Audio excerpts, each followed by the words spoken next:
나는 그날 새벽을 아직도 또렷하게 기억합니다. 깊이 잠들어 있던 한밤중이었어요. 꿈을 꾸고 있었는지조차 기억나지 않는데 갑자기 다리 안쪽에서 무언가가 터지는 듯한 느낌이 들었습니다.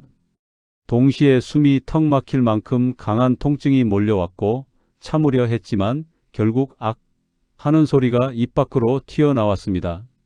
종아리는 돌덩이처럼 굳어 있었고 조금만 움직여도 찢어질 것 같은 고통이 이어졌습니다. 손으로 붙잡고 주물러 봐도 아무 소용이 없었고 그 짧은 순간이 몇 분처럼 길게 느껴졌습니다. 옆에서 자던 아내가 놀라 벌떡 일어나 제 다리를 붙잡고 어쩔 줄 몰라 했습니다. 그때 제 머릿속을 스친 생각은 하나였습니다. 이거 그냥 쥐가 아닌 것 같은데 혹시 큰일 나는 거 아니야?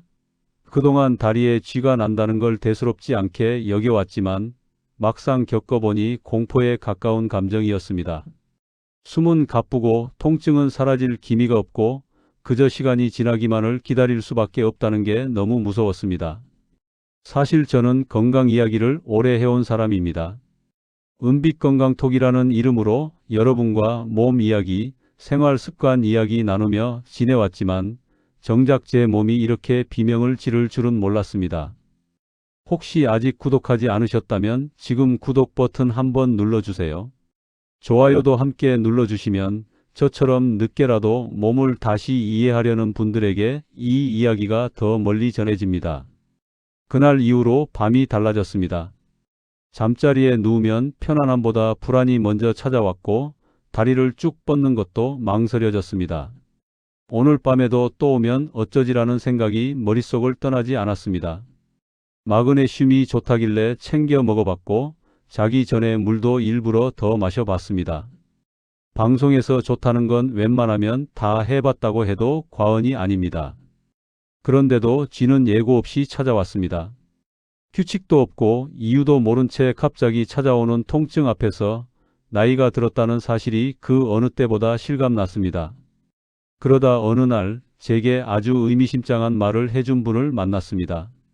선생님, 잠자다 다리에 쥐 나는 거 그냥 넘길 일이 아닐 수도 있습니다. 그 말을 듣는 순간 등골이 서늘해졌습니다. 우리가 흔히 겪는 다리 쥐가 단순한 근육 문제를 넘어 때로는 생명을 위협하는 신호일 수도 있다는 이야기를 그때 처음 제대로 들었습니다. 그런데 더 놀라운 건 그 다음이었습니다. 밤중에 쥐가 났을 때 약도 필요 없고 마사지를 하지 않아도 단 3초 만에 통증을 멈출 수 있는 방법이 있다는 겁니다. 저 역시 처음에는 믿기 어려웠습니다. 하지만 직접 겪고 나서는 생각이 완전히 달라졌습니다. 아, 이걸 미리 알았더라면 그날 그렇게 두렵지 않았을 텐데라는 아쉬움이 크게 남았습니다. 그래서 오늘은 이 이야기를 꼭 해야겠다고 마음먹었습니다. 오늘 은빛건강톡에서는 잠자다 쥐 나면 죽을 수도 있어요. 다리 쥐 바로 풀리는 3초 응급처치라는 주제로 이야기를 나눠보려 합니다. 이 영상은 단순한 건강 상식이 아니라 한밤중 갑작스러운 통증 앞에서 여러분 자신을 지킬 수 있는 아주 현실적인 이야기입니다. 이 영상을 끝까지 보시면 왜 밤에 나는 다리 쥐가 더 위험한지, 왜 마그네슘만으로 해결되지 않는 경우가 많은지, 그리고 정말 위급한 순간에 내 몸을 살릴 수 있는 가장 빠른 방법이 무엇인지 차분하게 이해하게 되실 겁니다. 듣다 보면 이건 우리 남편 이야기네, 이건 우리 어머니가 꼭 알아야겠네라는 생각이 자연스럽게 드실지도 모릅니다. 은빛건강톡은 나이 들어서도 겁먹지 않고 내 몸의 신호를 제대로 알고 오늘 밤을 조금 더 편안하게 보내기 위한 이야기를 전하는 공간입니다. 지금 이 이야기가 조금이라도 마음에 와닿으셨다면 구독 버튼 한번 눌러주시고 좋아요로 함께 해주세요. 여러분의 참여가 더 많은 분들의 밤을 지켜줄 수 있습니다. 이제부터 우리가 미처 몰랐던 다리 쥐의 진짜 이야기, 그리고 단 몇 초로 고통을 멈출 수 있는 중요한 비밀을 천천히 풀어가 보겠습니다. 다리에 쥐가 난다고 하면 대부분 이렇게 말합니다. 마그네슘 부족 아니야? 저 역시 그랬습니다. 주변에서도 그렇게 말했고 TV 건강 프로그램에서도 빠지지 않고 나오는 이야기였으니까요. 그래서 별다른 의심 없이 마그네슘부터 챙겼습니다. 종류도 하나가 아니었습니다. 흡수가 잘 된다는 것, 위에 부담이 덜하다는 것, 해외에서 좋다고 소문난 것까지 골고루 먹어봤습니다. 그런데 이상했습니다. 그렇게 열심히 챙겨 먹는데도 밤에 나는 쥐는 줄어들지 않았습니다. 오히려 어떤 날은 더 심해진 것 같기도 했습니다. 그러다 문득 이런 생각이 들더군요. 정말 마그네슘이 문제라면 이렇게 아무 변화가 없는 게 말이 되나? 그때부터 저는 조금씩 의심을 하기 시작했습니다. 우리가 너무 쉽게 믿고 있는 상식이 혹시 틀린 건 아닐까 하고 말입니다. 실제로 병원에서 들은 이야기는 제 생각을 더 굳혀주었습니다. 오랫동안 근골격계 환자들을 봐온 한 전문의는 이렇게 말하더군요. 고령층에서 나타나는 야간 다리 경련은 마그네슘 수치와 직접적인 관련이 없는 경우가 훨씬 많다고요. 혈액 검사상 마그네슘 수치는 정상인데도 밤마다 쥐로 고통받는 분들이 정말 많다는 겁니다. 저는 그 말을 듣고 예전에 만났던 한 어르신이 떠올랐습니다. 이른이 훌쩍 넘은 분이었는데 밤마다 다리에 쥐가 나서 잠을 거의 못 주무신다고 하더군요. 좋다는 마그네슘을 이것저것 챙겨 드시고 있었는데 막상 검사해 보니 체내 수치는 아주 정상 범위였습니다. 그분은 그제야 이렇게 말씀하셨습니다. 그럼 나는 뭘 먹어야 낫는 거요? 그 질문 앞에서 단순히 영양제 하나로 해결할 문제는 아니라는 걸 실감했습니다. 그렇다면 도대체 문제는 어디에 있는 걸까요? 답은 의외로 영양소가 아니라 우리 몸의 신경에 있었습니다. 정확히 말하면 근육을 조절하는 신경의 균형이 무너지는 데서 문제가 시작됩니다. 이 이야기를 들으면 어렵게 느껴질 수 있지만 아주 쉽게 설명할 수 있습니다. 우리 다리 근육에는 두 가지 신호가 있습니다. 하나는 근육을 수축시키라는 신호, 또 하나는 이제 힘을 빼고 쉬라는 신호입니다. 젊을 때는 이 두 신호가 정확하게 주고받으면서 문제가 생기지 않습니다. 그런데 나이가 들거나 근육이 자주 피로해지면 이 균형이 조금씩 깨지기 시작합니다. 특히 근육을 풀어주어야 할 신호가 약해지는 경우가 많습니다. 문제는 이 상태로 잠자리에 들었을 때입니다. 우리는 자는 동안 의식적으로 몸을 조절하지 못합니다. 그런데 그때 근육이 가장 짧아지는 자세가 만들어지면 약해진 신경이 엉뚱한 신호를 보내버립니다. 쉬고 있어야 할 근육에 갑자기 힘줘 라는 명령이 떨어지는 겁니다. 그 순간 근육은 버티지 못하고 경련을 일으키게 됩니다. 우리가 밤중에 갑자기 깨어나 다리를 붙잡고 비명을 지르게 되는 이유가 바로 여기에 있습니다. 여기에 하나 더 겹치는 요인이 있습니다. 많은 분들이 무거운 이불을 덮고 주무십니다. 포근하다고 느껴지지만 그 무게 때문에 발끝이 아래로 떨어진 채 잠들기 쉽습니다.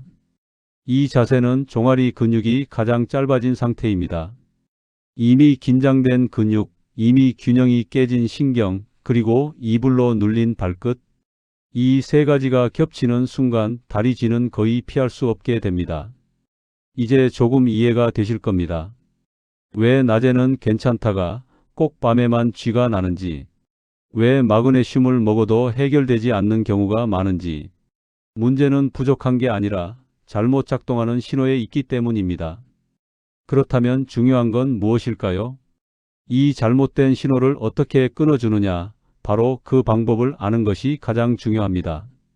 그래서 다음 이야기에서는 실제로 쥐가 났을 때 절대 하면 안 되는 행동과 함께 단 몇 초 만에 이 고통을 멈출 수 있는 방법에 대해 구체적으로 이야기해 보려 합니다. 다리에 쥐가 나는 순간을 떠올려 보면 대부분 비슷합니다. 통증이 시작되자마자 우리는 본능적으로 아픈 부위를 움켜쥡니다. 저 역시 그랬습니다. 종아리를 꽉 잡고 주무르면서 어떻게든 이 고통을 빨리 끝내보려고 애를 썼습니다. 하지만 지금 돌이켜보면 그 행동이 오히려 통증을 더 키웠다는 생각이 듭니다. 이미 돌처럼 굳어버린 근육을 손으로 세게 누르면 근육은 더 긴장하게 됩니다.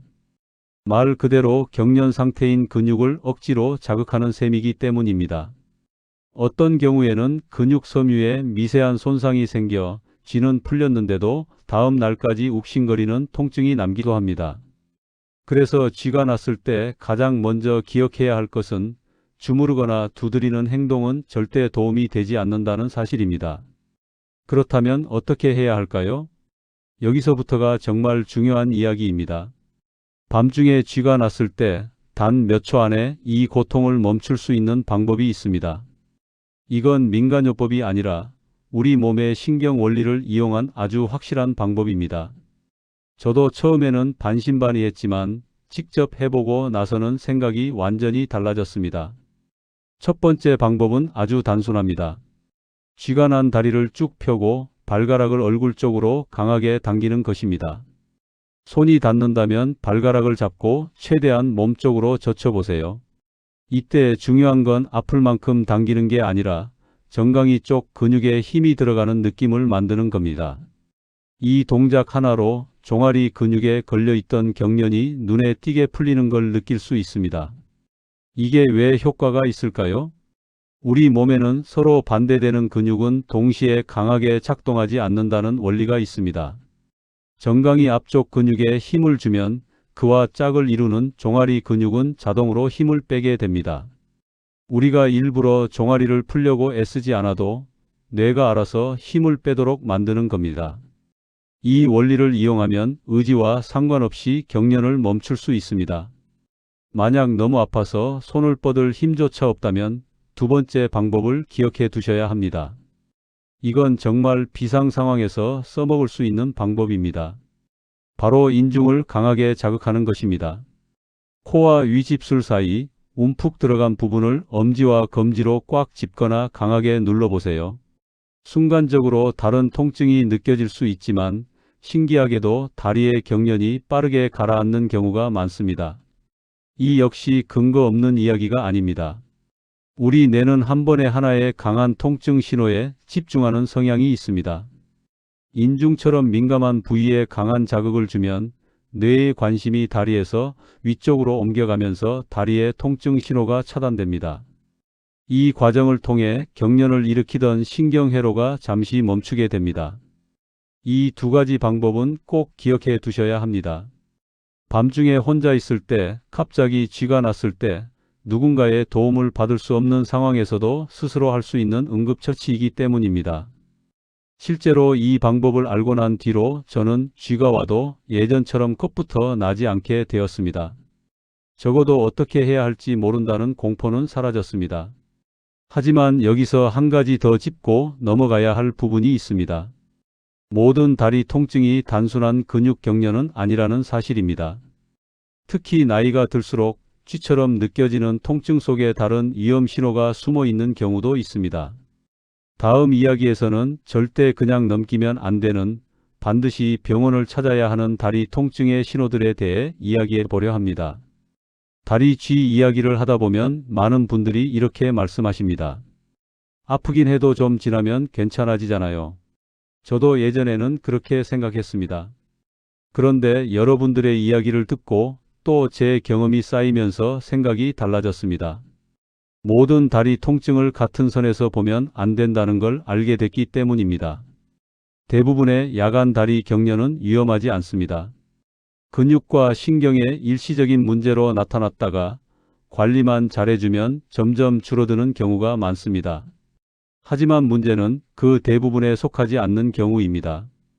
겉으로는 쥐처럼 느껴지지만 실제로는 다른 질환의 신호일 수 있는 경우가 분명히 존재합니다. 가장 먼저 기억해야 할 건 다리가 유독 한쪽만 심하게 붓는 경우입니다. 양쪽 다리를 나란히 놓고 봤을 때 한쪽만 눈에 띄게 굵어 보이고 피부가 팽팽해지거나 붉은 기가 돈다면 그냥 넘기면 안 됩니다. 만졌을 때 열감이 느껴진다면 더더욱 주의해야 합니다.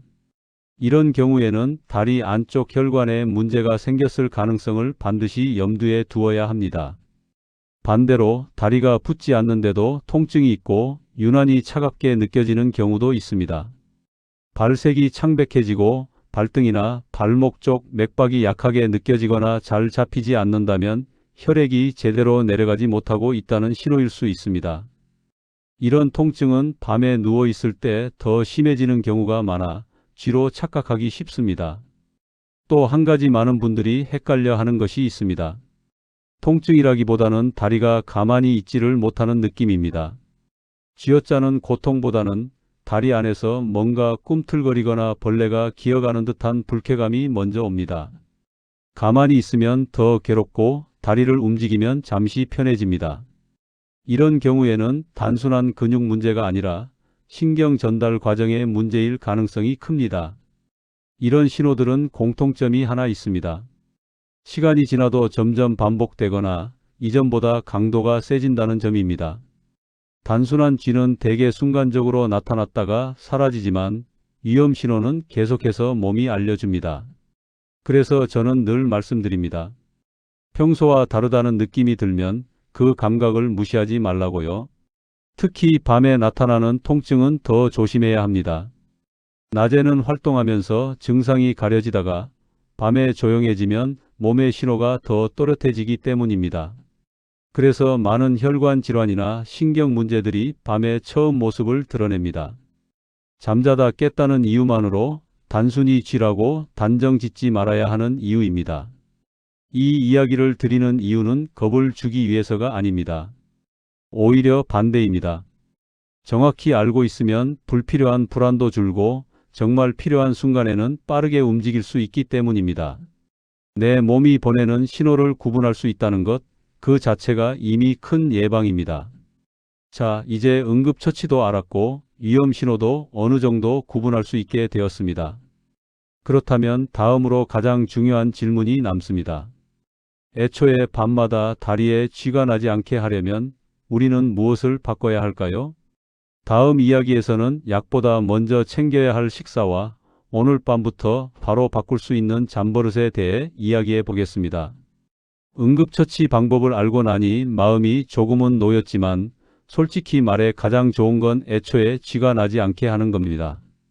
한밤중에 아무리 3초 응급처치를 할 수 있다 해도 잠에서 깨는 순간의 공포와 통증은 누구에게나 큰 부담이 되기 때문입니다. 그래서 저는 그 이후로 생활 습관을 다시 들여다보기 시작했습니다. 약보다 먼저 내가 매일 반복하는 작은 습관들이 문제는 아니었는지 말입니다.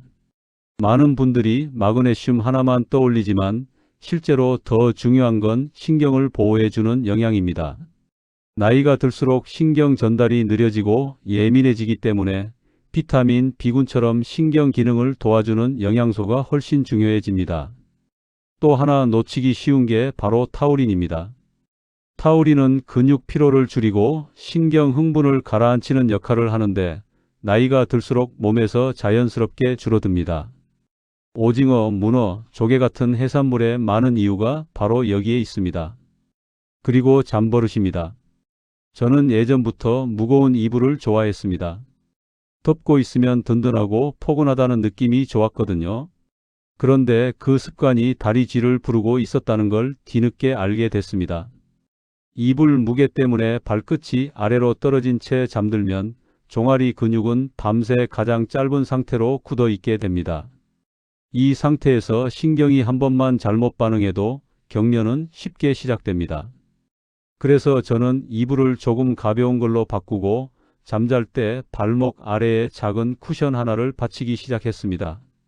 다리를 심장보다 살짝 높여주는 것만으로도 혈액순환이 훨씬 편해지고 아침에 다리가 덜 뻐근하다는 걸 느낄 수 있었습니다. 아주 사소한 변화였지만 밤은 분명히 달라졌습니다. 여기에 잠들기 전 스트레칭까지 더해주면 효과는 더 커집니다. 거창할 필요 없습니다. 벽을 짚고 종아리를 천천히 늘려주거나 의자에 다리를 올리고 상체를 살짝 숙여주는 것만으로도 충분합니다. 중요한 건 매일 조금씩 무리하지 않게 해주는 겁니다. 하루 이틀 한다고 바로 달라지진 않지만 어느 순간부터 밤이 편안해졌다는 걸 스스로 느끼게 됩니다. 이렇게 하나씩 바꿔가면서 저는 다시 예전처럼 잠을 두려워하지 않게 됐습니다. 다리를 쭉 뻗고 자는 게 얼마나 큰 행복인지 그제야 실감하게 됐습니다. 아침에 일어났을 때 오늘은 다리가 안 아프네라고 느끼는 그 순간이 생각보다 큰 위안이 되더군요. 오늘 이야기한 내용이 모두에게 똑같이 적용되지는 않을 수도 있습니다. 하지만 적어도 다리 쥐를 단순히 나이 탓으로만 넘기지 않아도 된다는 것, 그리고 내가 내 몸을 지킬 수 있는 방법이 분명히 있다는 것만은 꼭 기억하셨으면 합니다. 몸은 늘 신호를 보내고 있고 우리는 그 신호를 조금만 제대로 들어주면 됩니다. 혹시 평소에 궁금했던 건강 정보가 있으신가요? 밤에 자주 겪는 증상이나 혼자서 고민만 하고 있던 몸의 변화가 있다면 댓글에 남겨주세요. 여러분의 이야기가 또 다른 분들에게는 큰 도움이 될 수 있고 저 역시 그 이야기들을 바탕으로 다음 은빛건강톡을 준비하겠습니다. 오늘 이야기 도움이 되셨다면 구독과 좋아요로 함께 해주세요. 은빛건강톡은 나이 들어서도 불안에 휘둘리지 않고 내 몸을 이해하며 살아가기 위한 이야기를 계속 전해드릴 예정입니다. 오늘 밤만큼은 부디 다리 쥐 걱정 없이 편안한 잠에 드시길 바라면서 저는 또 다음 이야기로 찾아뵙겠습니다.